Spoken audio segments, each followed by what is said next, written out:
A todos y a todas, y gracias a los medios de comunicación que hoy están aquí por acompañarnos en esta rueda de prensa, darle la bienvenida un año más a Mercedes de Pablo, directora del Centro de Estudios Andaluces, a Ana Gavín, que nos ha abandonado de la mesa, directora de la Fundación José Manuel Lara, a Ignacio Garmendia, responsable de la edición del libro, y a Joaquín Álvarez Barrientos, que será el prologuista de este libro y quien presente al autor. Y como no, a José María Valverde, autor, historiador y doctor de Ciencias del Espectáculo y autor del libro que hoy les presentamos, La tirana, 1755-1803, una actriz en la época de Carlos III. Está claro que es un empeño de la Fundación José Manuel Lara recuperar el patrimonio cultural andaluz, empeño que siempre secunda el Centro de Estudios Andaluces y, por supuesto, nosotros desde la Junta de Andalucía, motivo por el cual nos encontramos aquí un año más presentando este trabajo que no es otro que contribuir a la difusión y dinamización de la industria cultural de Andalucía en Madrid. En esta ocasión, como les decía, les presentamos un minucioso ensayo sobre un personaje que fue capital en el teatro de la época, María Rosario Fernández, la tirana, actriz sevillana a la que Sevilla se le quedó pronto pequeña y que acabaría conquistando la corte de Carlos III, llegando a ser considerada la mejor actriz española de su época. Mujer valiente, decidida, que subió por primera vez a las tablas con 15 años y que no se bajó hasta que una enfermedad le impidió seguir interpretando. Sin embargo, como indica el autor de esta obra, ni sus éxitos, ni su éxito popular, ni sus poderosos protectores lograron impedir que una vez retirada de la escena su figura quedase engullida por la renovación que llegó con las revoluciones burguesas. Pero esta obra no es solo la historia de María Rosario Fernández, la tirana, sino que también es un retrato de un momento crucial en la historia del teatro, que nos acerca a la atmósfera moral, intelectual, artística y política de toda una época. Y acabo ya, no porque sin duda quienes me van a proseguir en el uso de la palabra les darán detalles del libro mucho más detallados, valga la redundancia, que yo, recordando que este estudio recibió hace unos meses el 12º Premio de Ensayo Pablo de Olavide. Y sin más, agradecerles nuevamente su presencia y ya le doy la palabra a Mercedes de Pablo, directora del Centro de Estudios Andaluces. Muchísimas gracias. Muchísimas gracias, delegada. Desde luego, Olavidiana es esta obra, tanto por el contexto y el personaje como por quienes lo escriben, que representan ese espíritu, ¿no?, de lo mejor posiblemente de nuestra historia común.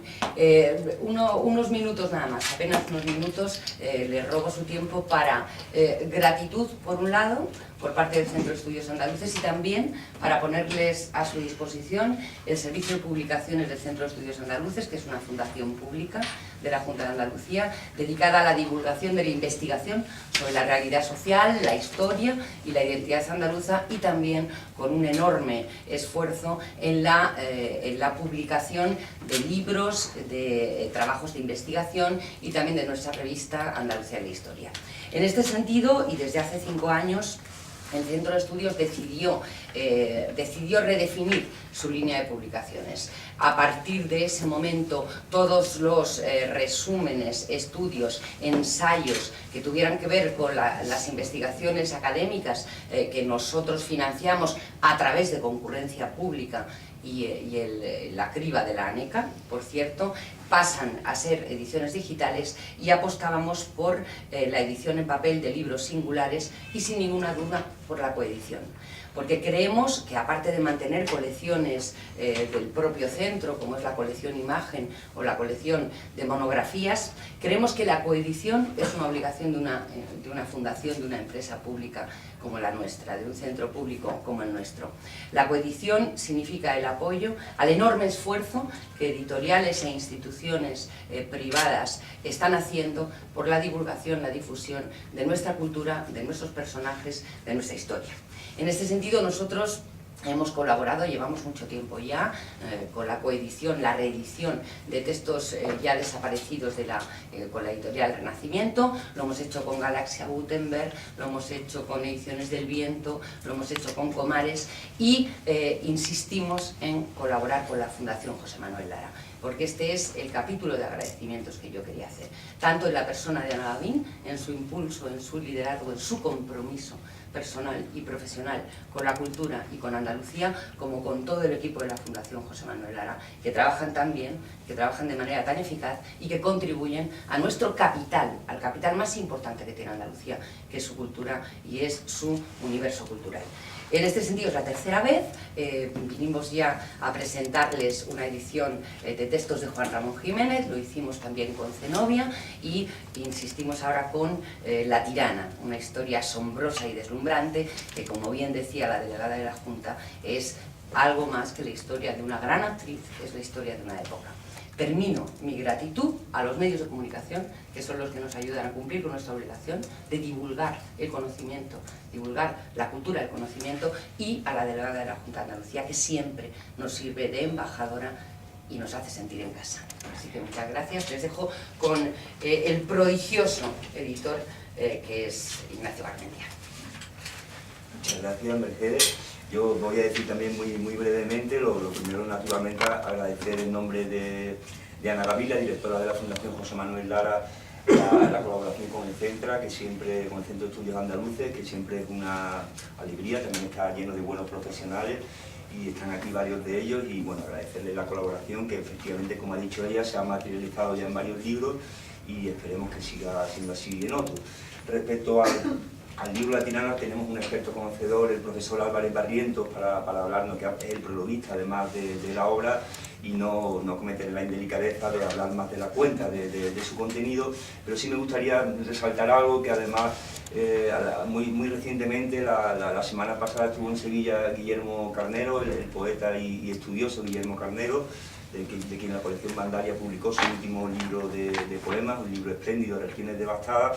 Estuvo para otro propósito, pero dijo algo en lo que él suele insistir y que me parece interesante para contextualizar el libro, y es la mala fama, digamos, que suele tener el 18 español, el 18 español, el 18 en general, pero en particular el español, que solemos considerar, en parte también se extiende al 19, como una época poco brillante de la cultura española, como una época poco interesante, y bueno, la vida intelectual, en particular de las décadas que sobre todo aparecen aquí, los años 70, 80, que se corresponden y también el final del siglo, con la trayectoria, con el cenit de la trayectoria teatral de la tirana, es una época extraordinariamente viva en lo que se refiere a la vida intelectual, es el nacimiento de la prensa, está el conflicto entre las ideas modernas, neoclásicas, ilustradas, y la tradición castiza, la cierta resistencia. La aristocracia se divide, realmente no adopta una posición unánime, y bueno, en definitiva es el nacimiento de la España moderna, ¿no? Entonces,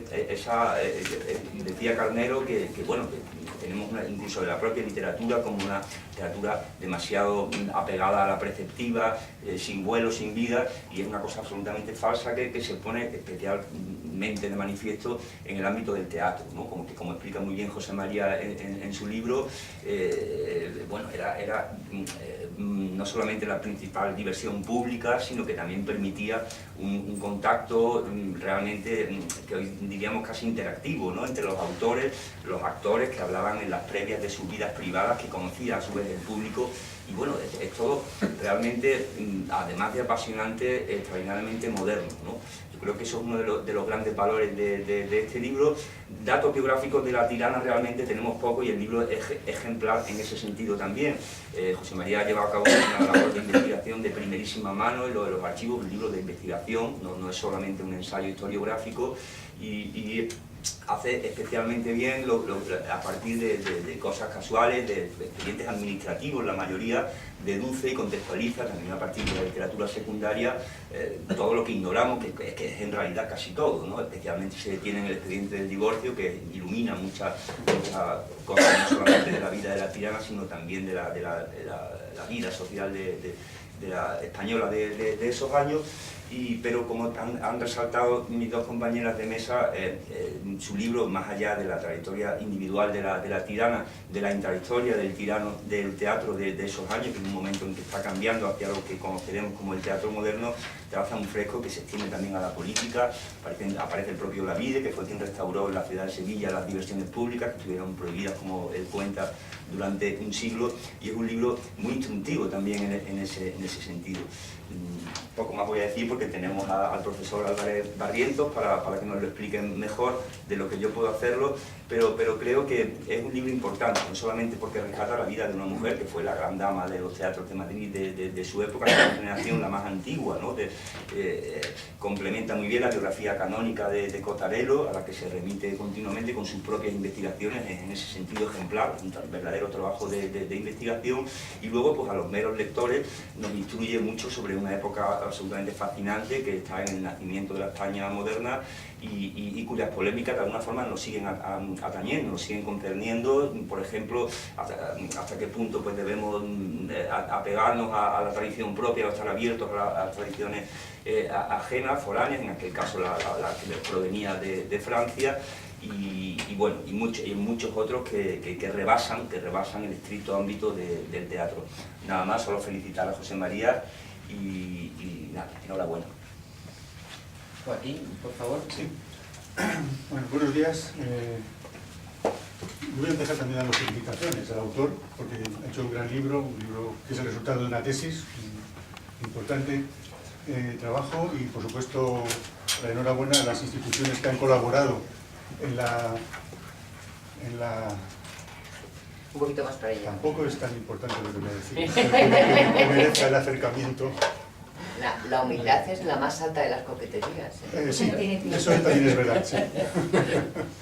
Bien, decía que felicitaciones también a las instituciones que han colaborado en la edición del libro, porque creo que han hecho un trabajo excelente, desde la propia factura a toda la parte intelectual, programática, etc.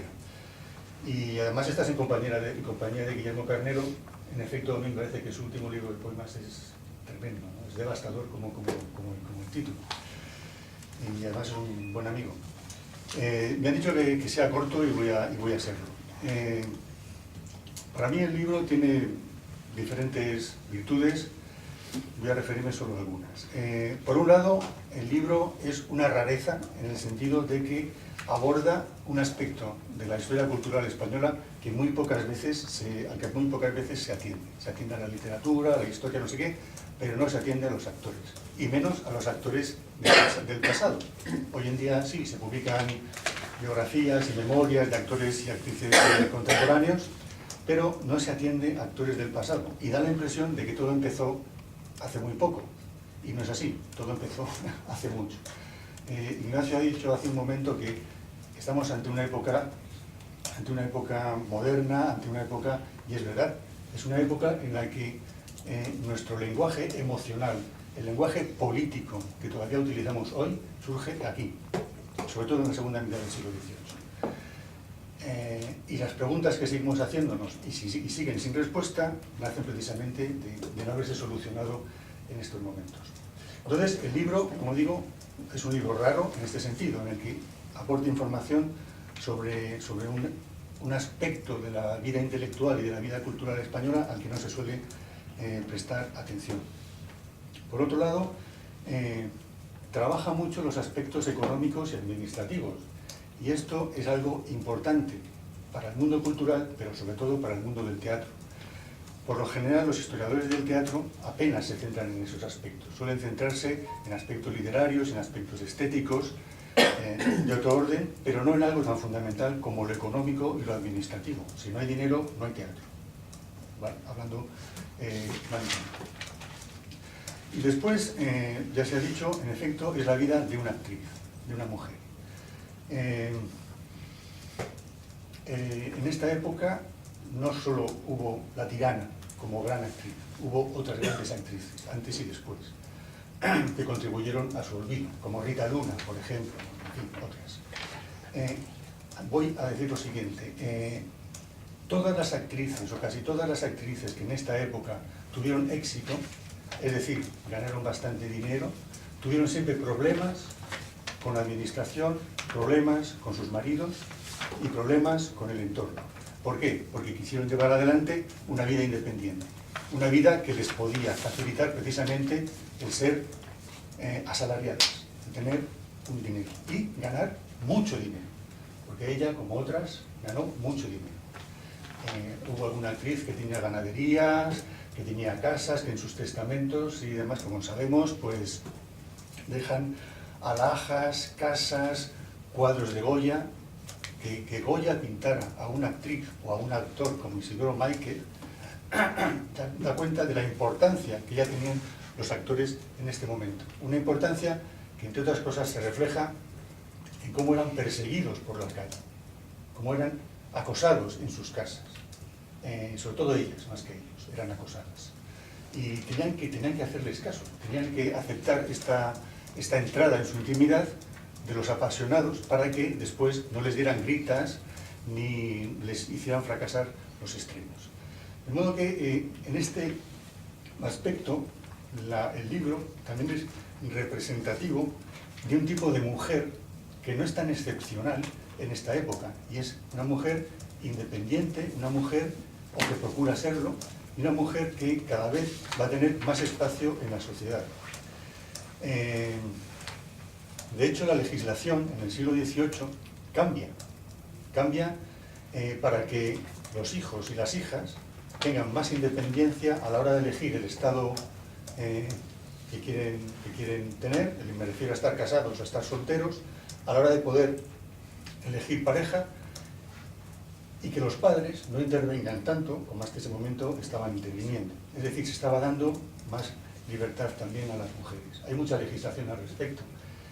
Siempre se habla de las sufragistas y demás, pero en el siglo XVIII se está cambiando la realidad. Se está cambiando la realidad y la manera de conducirse y relacionarse los hombres y las mujeres, lo cual también se ve en este libro, mediante el expediente de divorcio al que se ha aludido, pero también con otra serie de testimonios que están aquí.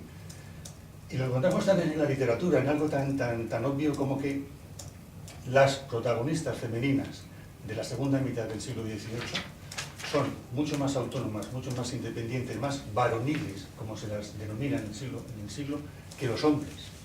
Y los hombres en ese momento lo que se valora es que tengan precisamente una conducta sentimental, sensible, no importa que lloren, al contrario, cuanto más lloren, más nos gusta el joven. Cuando llega el romanticismo hay una gran involución. Las protagonistas del mundo romántico, ¿qué están esperando?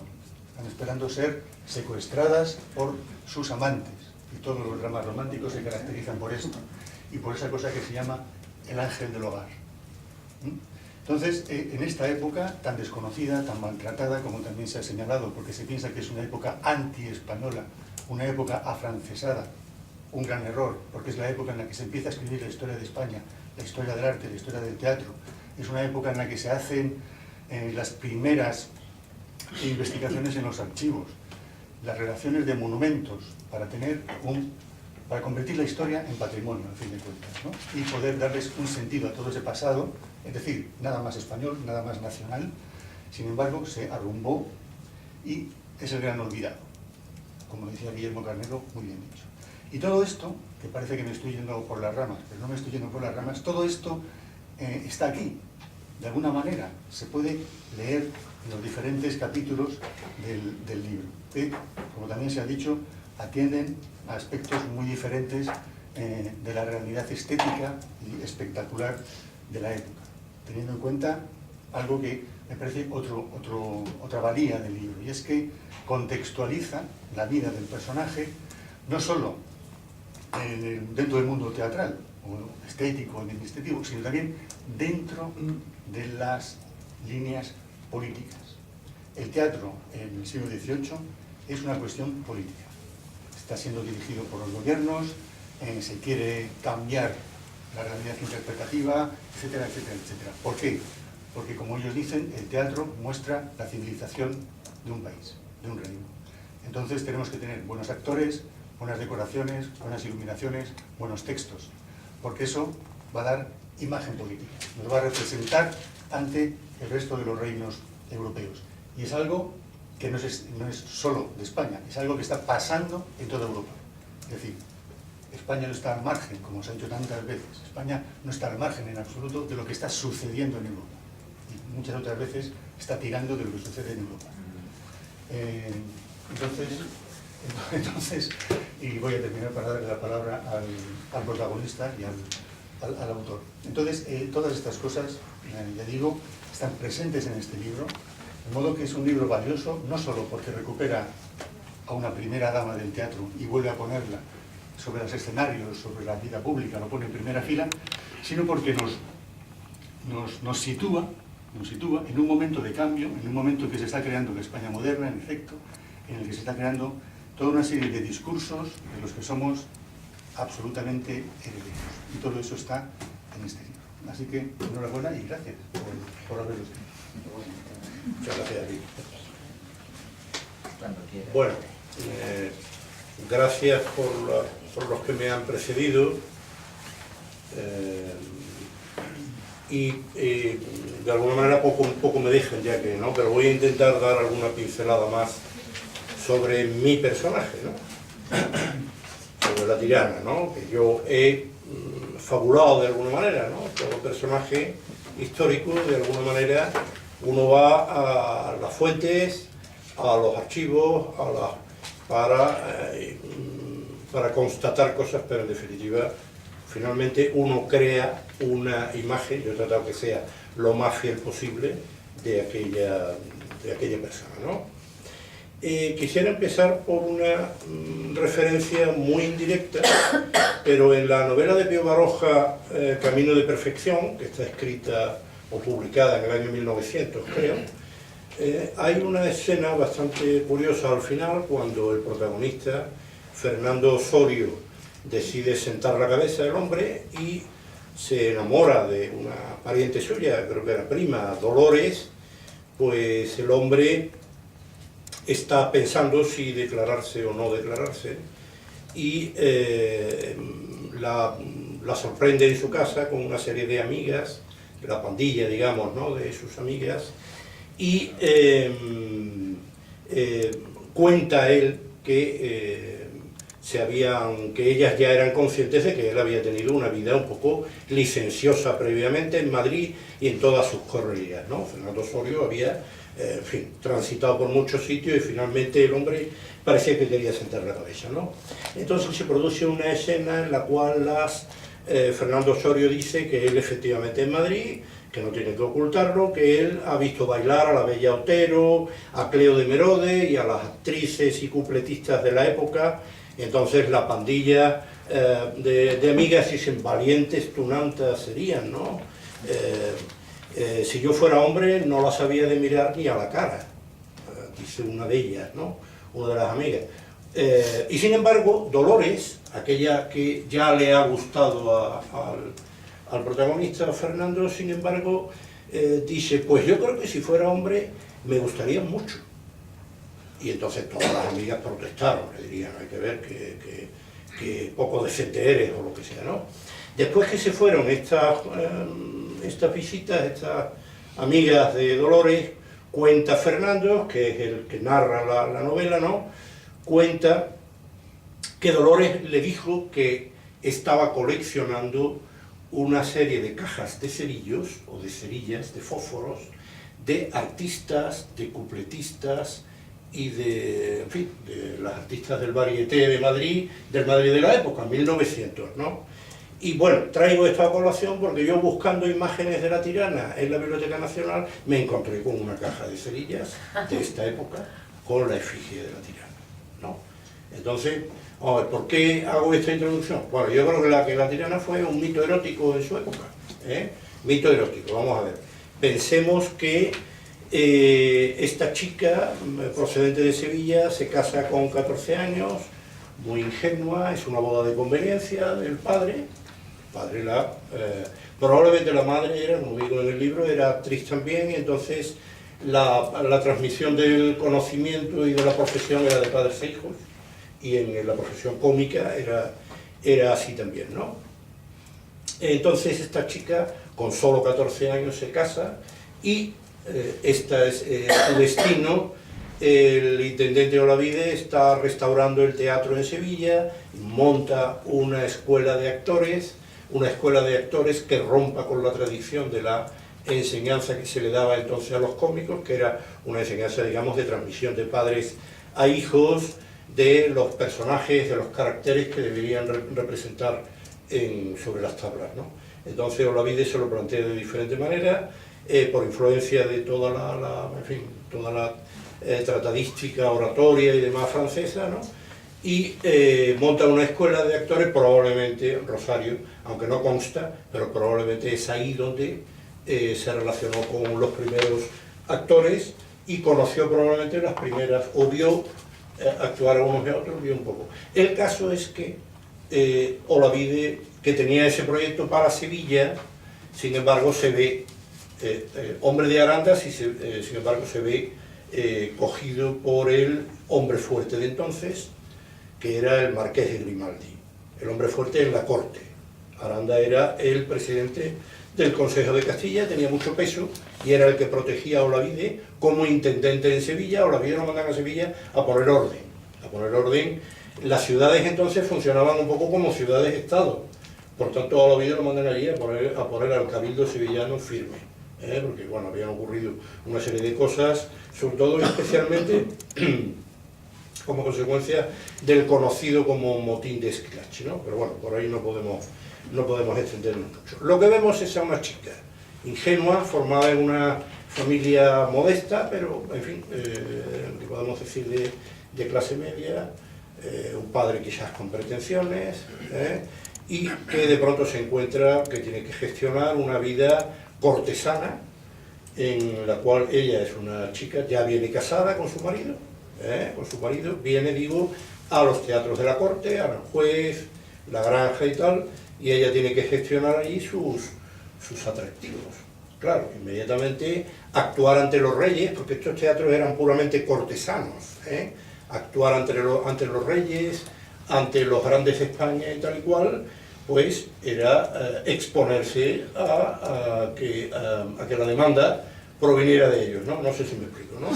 Entonces esto es lo que ocurre, ¿no? Finalmente esta chica, pues, el marido, que es quien le da el nombre, porque hacía papeles serios, papeles de tirano, el llamado tirano, Francisco Castellanos, pues acaba pues, prácticamente obteniendo favores a través de ella, claro. Entonces digamos que esto configura un poco todo el tema, ¿no? Finalmente la tirana se forma en los teatros de la corte, bajo el magisterio también de ilustrados, tan famosos como Bernardo de Iriarte y Clavijo y Fajardo, por tanto dentro de una, digamos, una maestría teatral, digamos, culta, ¿no? Influida por las teorías francesas, y ella lo que va a hacer es transmitir estos conocimientos al repertorio teatral de los teatros de Madrid, una vez que es forzada a incorporarse a ellos. Bien, ¿qué es lo que va a ocurrir? Bueno, en Madrid se va a encontrar, como ha dicho el profesor, el teatro, yo diría que no solo era una cuestión política, sino una cuestión de Estado, es decir, una cuestión de orden público. En las grandes ciudades, en todos los documentos, nos hemos encontrado que se decía que el teatro era una cosa absolutamente necesaria para mantener al personal que más valía, que fueran al teatro, a ver a las actrices, que no lo que podían hacer en la vida privada. Este era el panorama, ¿no? Entonces, quisiera llamar la atención de lo que suponía 2 grandes teatros en Madrid, con 2000 localidades de cada uno, o más, que no se llenarían todos los días, pero que actuaban todo el año, incluido verano, aunque en verano las temporadas cambiaban, y a lo mejor todos los días no había, ¿no? Pero actuaban, excepto el periodo de Cuaresma, era todo el año funcionando 2 teatros ofreciendo unos espectáculos. Es verdad que la mayoría del repertorio, o mucho repertorio, era un repertorio trillado, es decir, un repertorio de caudal, como le llamaban las compañías, que tenían en su propio caudal, es decir, aprendidos, una serie de comedias y de obras, normalmente del repertorio del teatro del siglo de oro español, pero también intentaban por todos los medios dar novedades para que el público no viera siempre lo mismo. Y además lo que más éxito tenía justamente en esta época eran estas novedades que encargaban a los dramaturgos del entorno me refiero, podemos distinguir teatro popular y teatro culto, y bueno, lo que quiero llamar la atención es que era una auténtica industria del entretenimiento. los teatros recaudaban una cantidad de dinero importante al año, que en fin, todos los datos, me parece que una media de unos 2 millones de reales, que en aquella época el Banco de San Carlos no podía prestar al Estado, era el mayor prestamista del Estado, y no ponía en pie más de 50 millones de reales. O sea que era digamos, un movimiento económico importante. Bien, ella se va a encontrar esto, viene forzada a Madrid, y ella tiene que adquirir ese repertorio. Ella solamente sabía tragedias y tal, ella tiene que adquirir ese repertorio. Bien, ella triunfa a base de un gran trabajo personal, sin duda, y aplica probablemente los conocimientos que ha adquirido de la nueva escuela, los aplica, en fin, compensando también con la enseñanza que le pueden dar pues el director de su compañía, o autor, como se llamaba entonces, y el primer actor, que eran fundamentales para el funcionamiento en estos aspectos de las compañías. Bien, esto era el panorama, digamos, teatral muy importante para la configuración de la opinión pública en el Madrid de la época. Es en esta época en que ella, finalmente, después de una separación de su marido, que se queda como gestor del Teatro de Barcelona, no puedo extenderme en esto, ya lo tendrán en el libro, pues ella no quiere saber nada de su marido, pero sin embargo, claro, las leyes de la época intentan juntar, o sea, están obligados de alguna manera, sobre todo ante la opinión y tal, a juntar al marido y a la mujer de nuevo. Vuelve el tirano a Madrid, pero entonces se entabla un expediente, un litigio de divorcio. Él pide el divorcio y la acusa de adulterio, pero ella contraataca, digamos, con más fuerza, ¿no? No solo lo acusa, no solo contraarguye pidiendo el divorcio, sino que también lo acusa nada menos que de lenocidio. Entonces, bueno, esto es un expediente muy largo que nos ha dado muchos datos, pero que a ella, digamos que es en lo que quiero incidir, a ella realmente le supone un desgaste personal y de salud muy importante. Ella acaba enferma y finalmente, después de una carrera exitosa en los teatros, teniendo mucha fama, probablemente no solo por sus cualidades teatrales, sino seguramente también porque todo los corrillos y la rumorología del Madrid de la época, figúrense, pues todavía, dicho por mucha gente, una especie de poblacho de La Mancha, ¿no? Un gran, aunque ya Carlos III había mejorado muchas cosas, ¿no? Pero todavía era un pueblo, ¿no? Entonces, la fama de la tirana probablemente se hizo mucho de, no solo su actividad teatral, se vestía muy bien, hacía muy bien los papeles que gustaban a la gente, de reinas y de todo esto, tal, ¿no? Sino también, quizás por la rumorología que desencadenó un expediente de divorcio que la ponía en boca de la gente por sus relaciones con altos personajes del Estado, ¿no? de la corte, ¿no? Bien, todo esto a ella la va a desgastar mucho. Quisiera únicamente, la última fase, ella incluso se mete a empresaria, se convierte en coautora. El profesor Álvarez Barrientos ha dicho que ella probablemente ganó mucho dinero. Es probable que sí, pero no por el teatro, sino por otro tipo de cosas. Entonces, y además, puede ser dudoso, porque aunque es verdad que al día siguiente de su accidente de vómito de sangre en el teatro, que la hace retirarse y pedir la jubilación, desaparece, absolutamente. O sea, he buscado en prensa, he buscado en documentos, me he tenido que valer de una obra moderna, de un autor moderno, de Miras, creo que se llama Salvador, bueno, un dramaturgo murciano, o Alberto Miras, ¿no? Quizás, bueno, bien, no recuerdo el nombre de él, ¿no? Pero que se figura cómo era la representación de una obra de Moratín a principios del siglo XIX, El Barón. Y entonces ahí coincide con que el estreno del Barón es el día que entierran a la tirana. Domingo Miles. Entierran a la tirana. Y entonces me he tenido que valer un poco de la figuración que él hace, que es muy efectiva, de cómo pues los actores que van a representar, pues sí, uy, sí, qué frío hace, qué tal, no sé cuánto, oye, la tirana sí la han enterrado hoy, oye, ¿y cómo iba? ¿La viste? No sé cuánto. Dice que iba muy flaca y muy, en fin, muy demacrada la pobre en el ataúd y tal y cual, ¿no? O sea que no hay ninguna noticia más, ¿no? Y entonces luego vuelve a aparecer, y por esto yo empezaba con lo de las cajas de cerillos, ¿no? Realmente el mito erótico traspasa un poco el tiempo, y ella no aparece como actriz de gran calado. Esto lo descubre luego don Emilio Cotarello a principios del siglo XX o finales del XIX, sino que aparece otra vez como mito erótico en las estampas que se hacen a mediados del siglo XIX, pues de actrices, de personajes famosos y tal. Y además, curiosamente, la estampa más conocida es una copia del cuadro de Goya, este que figura en la portada, pero la rejuvenece.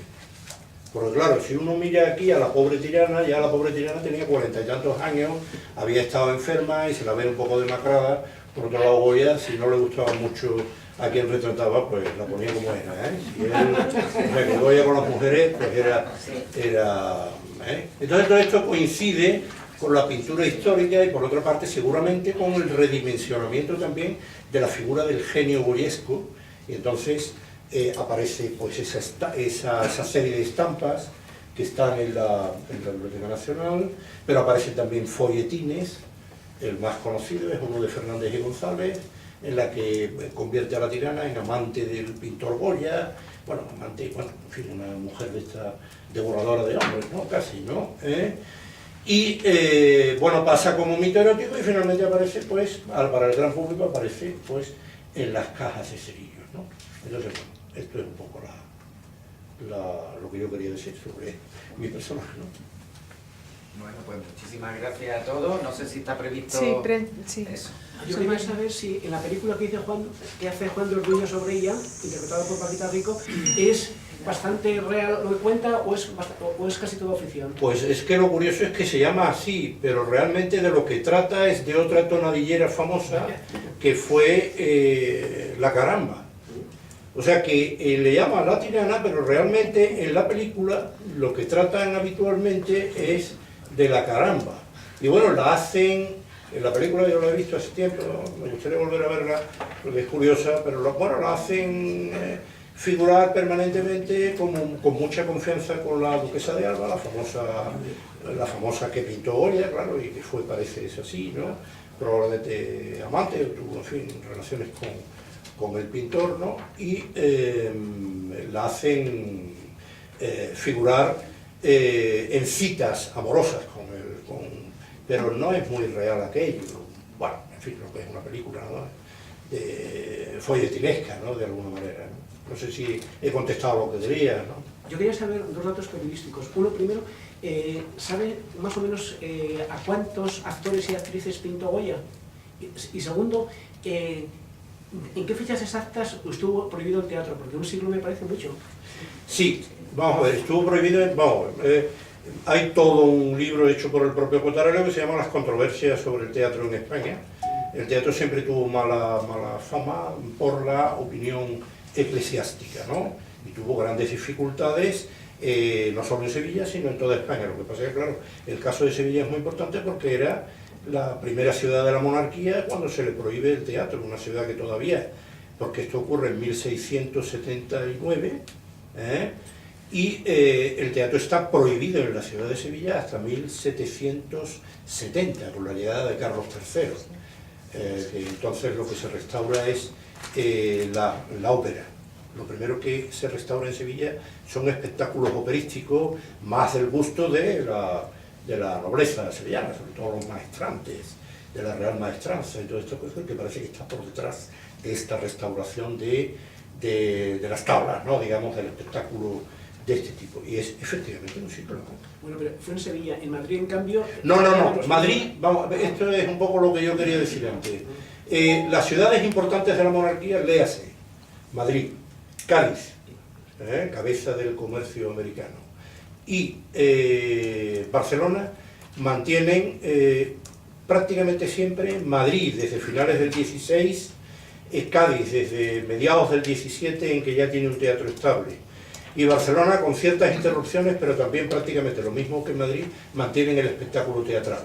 Por supuesto que la Iglesia trata por todos los medios de controlar los aspectos, digamos, morales del tema, pero siempre hay, incluso en Sevilla, cuando se prohíbe el teatro, hay consultas al Consejo de Castilla, y el Consejo de Castilla, dirigido precisamente en aquel momento, no recuerdo el nombre, pero por un sevillano, por una persona nacida en Sevilla, el presidente del Consejo de Castilla, entonces no recuerdo, el marqués de no sé qué, dice que el teatro es una cuestión de orden público para el orden de ciudades populosas, en las que es mejor tener a la gente en diversiones honestas, claro.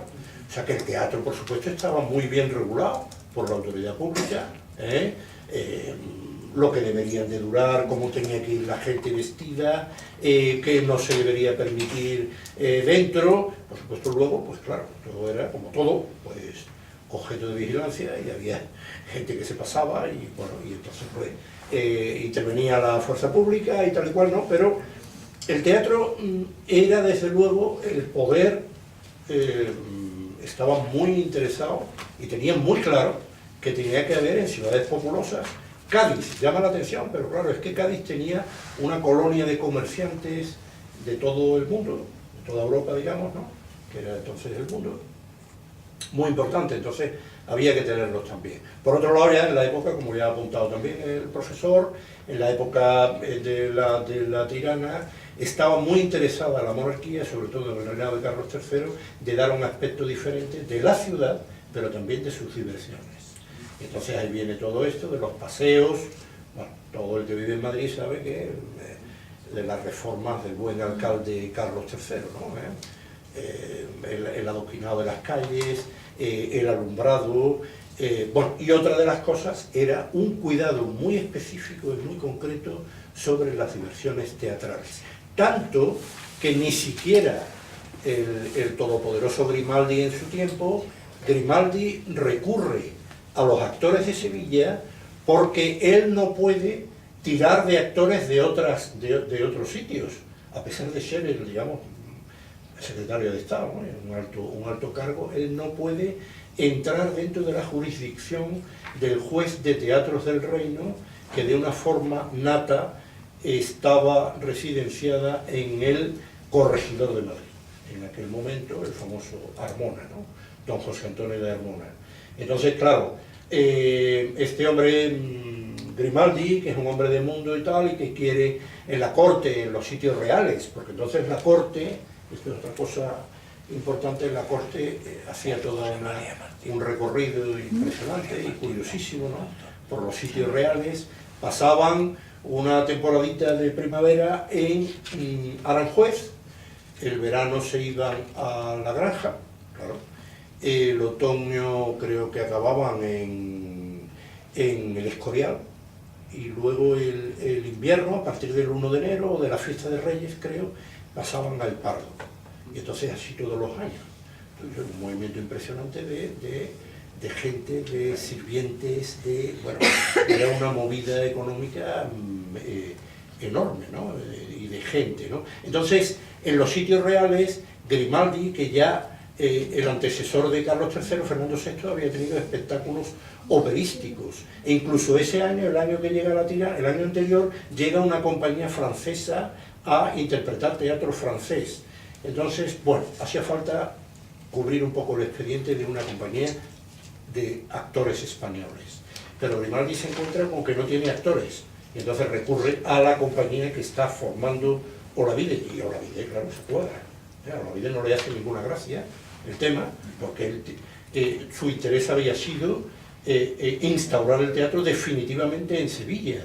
Lo que pasa es que en Sevilla le hacen la vida imposible, y es curioso que Olavide, a pesar de que era el intendente y el asistente de Sevilla, de todo su mandato pasa no más de 3/4 partes. O sea, Olavide sale quitando de Sevilla y se va a las nuevas poblaciones, que es donde él realmente se sentía dueño y señor, y donde hacía y deshacía, porque en Sevilla lo tenía muy, muy complicado, ¿no? Entre otras cosas, se quedó por construir el teatro de fábrica que él pensaba para Sevilla, y que se quedó por construir, porque ya él no tuvo recursos, ya empezó la Inquisición a perseguirle y tal, él puso pies en polvorosa y bueno, aquello se quedó por hacer, ¿no? No sé si he contestado.